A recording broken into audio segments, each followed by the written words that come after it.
എല്ലാ ഭക്തജനങ്ങൾക്കും കതിർവേൽ മുരുകൻ യൂട്യൂബ് ചാനലിലേക്ക് ഒരിക്കൽ കൂടി സ്വാഗതം. അപ്പോൾ എൻ്റെ ചാനൽ ആദ്യമായിട്ട് കാണുന്ന ഭക്തജനങ്ങൾ ചാനൽ ഒന്ന് സബ് ചെയ്യുക. ഒപ്പം തന്നെ ജ്യോതിഷ സംബന്ധമായ പ്രശ്നങ്ങൾ, ജാതക സംബന്ധമായ ദോഷങ്ങൾക്ക് എല്ലാത്തിനും പരിഹാരം നിർദ്ദേശിക്കുന്നതായിരിക്കും. നമ്പർ മുകളിലുണ്ട്.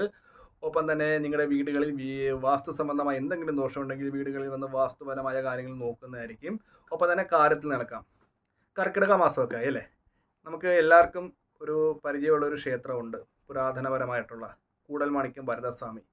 അവിടുത്തെ ഒരു പ്രത്യേകത എന്താണെന്ന് വെച്ചാൽ അവിടെ വഴുതനങ്ങ നിവേദ്യം എല്ലാ ഭക്തജനങ്ങളും കഴിച്ചതാണ്. പക്ഷേ ആ ഒരു വഴുതനങ്ങ നിവേദ്യം എന്ന് പറയുമ്പോഴത്തേക്ക് നമ്മൾ വയറ് സംബന്ധമായ അസുഖങ്ങൾ, പൈൽസ് ഇല്ലെങ്കിൽ അൾസർ, വയറ് സംബന്ധമായിട്ട് എന്ത് ഒരു അസുഖത്തിനും വളരെ അധികം ഒരു ഉത്തമമായിട്ടുള്ള ഒരു ഔഷധം കൂടിയാണ് അവിടുത്തെ വഴുതനങ്ങ നിവേദ്യം. അതൊരു കഴിക്കേണ്ട ഒരു എന്താ പറയുക, ഒരു നിവേദ്യം തന്നെയാണ് അത്. അപ്പോൾ നമ്മുടെ ഭക്തജനങ്ങൾക്കിടയിൽ വൈറസ് സംബന്ധമായിട്ട് എന്തെങ്കിലും അസുഖങ്ങളോ കാര്യങ്ങളോ ഉണ്ടെങ്കിൽ അവിടുത്തെ വഴുതനങ്ങ നിവേദ്യം വളരെയധികം പ്രാധാന്യമുണ്ട്. ആ ഒരു ഔഷധത്തിൻ്റെ ഒരു അത് വിശ്വാസത്തോടു കൂടി കഴിക്കണം. അല്ലെങ്കിൽ സാധാരണ ആൾക്കാർക്ക് ഒരു എന്താ പറയുക, കേൾക്കുമ്പോൾ ഒരു ഇത് തോന്നും, അയ്യോ ഇത് കഴിച്ചാൽ മാറുക, അങ്ങനെ പറഞ്ഞ് നമ്മൾ കഴിക്കരുത്. ഭക്തിയോടുകൂടി കൂടൽമാണിക്യം ഭരതസ്വാമി ക്ഷേത്രത്തിലെ വഴുതനങ്ങ നിവേദ്യം കഴിക്കുക. അപ്പോൾ കഴിഞ്ഞ തവണ ഏതാണ്ട് എനിക്ക് തോന്നുന്നത് ചാർജ് ഞാൻ ഓർക്കുന്നില്ല, അറിയെങ്കിൽ ഒന്ന് കമൻറ്റ് ചെയ്യുക.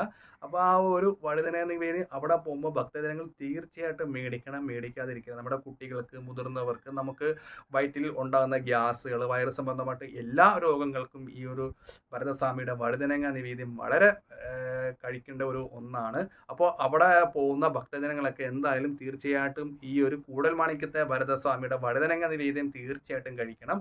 അപ്പോൾ അതിൻ്റെ വില എത്രയാണെന്ന് വെച്ചാൽ ഭക്തജനങ്ങൾ ഒന്ന് കമൻറ്റ് ചെയ്യുക. ഒരു നിവേദ്യത്തിൻ്റെ വില ഇപ്പോൾ എനിക്ക് എത്രയാണെന്ന് അറിയത്തില്ല. കഴിഞ്ഞ തവണ ഞാനത് മറന്നുപോയത്, മേടിച്ചതായിരുന്നു. അപ്പോൾ കർക്കിടക മാസമൊക്കെ ആയി. പിന്നെ വേറൊരു കാര്യം ചെയ്യേണ്ടത്, അത് ഭക്തിപൂർവ്വം കഴിക്കുക. കാരണം എന്നെ സംബന്ധിച്ച് പറയുകയാണെങ്കിൽ എൻ്റെ ചിറ്റപ്പന് ഒത്തിരി അസുഖങ്ങളും കാര്യങ്ങളൊക്കെ ഉണ്ട ഒരു വ്യക്തിയായിരുന്നു. വൈറസ് സംബന്ധമായിട്ടൊക്കെ പല പല മരുന്നുകളും കഴിച്ചിട്ട് കുറവില്ലായിരുന്നു. ഭഗവാനെ പ്രാർത്ഥിച്ച് വിശ്വസിച്ച് 3 വർഷം അവിടെ പോയി. അതായത് കർക്കിടക മാസത്തിലാണ് പോയത്. പക്ഷേ കർക്കിടക മാസത്തിൽ പോയപ്പം ആ ഒരു വഴിപാട് കഴിച്ച് തീർച്ചയായിട്ടും നേദ്യം കഴിച്ചിട്ടോടെ ആദ്യത്തെ തവണ തന്നെ നല്ല മാറ്റം ഉണ്ടായി. ഇപ്പോഴും ചിറ്റപ്പം മുടങ്ങാതെ പോയി ആ ഒരു നേദ്യം കഴിക്കുന്നത്. കാരണം ആ ഒരു കഴിക്കുമ്പോഴത്തേക്ക് ഉണ്ടാകുന്ന ഒരു ഈശ്വരൻ്റെ ഒരു കടാക്ഷം, അതാണ് ഞാൻ നേരത്തെ പറഞ്ഞ പോലെ നമ്മൾ എന്ത് മരുന്നാണെങ്കിലും ഇല്ലെങ്കിൽ എന്ത് കാര്യം കഴിച്ചാലും വിശ്വാസത്തോടു കൂടി കഴിക്കില്ലെങ്കിൽ ഭരതസ്വാമിയുടെ വിശ്വാസത്തോടുകൂടി ഈ ഒരു വഴിപാട് കഴിക്കുമ്പോഴത്തേക്ക് നമുക്ക് പൂർണ്ണമായിട്ട് നമുക്ക് എന്താ പറയുക, രോഗത്തിൽ നിന്നും മുക്തി നേടാം. നമുക്ക് എല്ലാവിധ അനുഗ്രഹങ്ങളും ഭരതസ്വാമി നമുക്ക് തീർച്ചയായിട്ടും തരും. അപ്പോൾ അവിടെ പോകുന്ന ഭക്തജനങ്ങളൊക്കെ വഴുതനങ്ങ നിവേദ്യം മേടിച്ച് കഴിക്കുക. ഒപ്പം തന്നെ അതിൻ്റെ ചാർജ് ഒന്ന് കമൻറ്റ് ചെയ്യാൻ കൊള്ളാം, എത്ര രൂപയായിരിക്കും ഈ മാസത്തെ, അതായത് കർക്കിടകത്തിന്. അപ്പോൾ അതും കൂടെ ഒന്ന് ചെയ്യുക. പിന്നെ എനിക്കൊരു ഡൗട്ട്, എനിക്കത് എല്ലാ ദിവസവും ഉണ്ടോ എന്ന് എനിക്കറിയത്തില്ല. ഞാൻ കർക്കിടക മാസത്തിലാണ് അവിടെ പോകുമ്പം ഈ ഒരു വഴിപാട് മേടിക്കുന്നത്. എല്ലാ ദിവസവും ഉണ്ടെങ്കിൽ അതും കൂടെ അറിയാമെങ്കിൽ ഭക്തജനങ്ങളൊന്ന് കമൻറ്റ് ചെയ്യണം. അപ്പോൾ വീഡിയോ ഇഷ്ടപ്പെട്ടെങ്കിൽ ലൈക്കും ഷെയറും ഒക്കെ ചെയ്യാൻ ഞാൻ മറ്റൊരു വീഡിയോ വരുന്നതാണ്. നമസ്കാരം.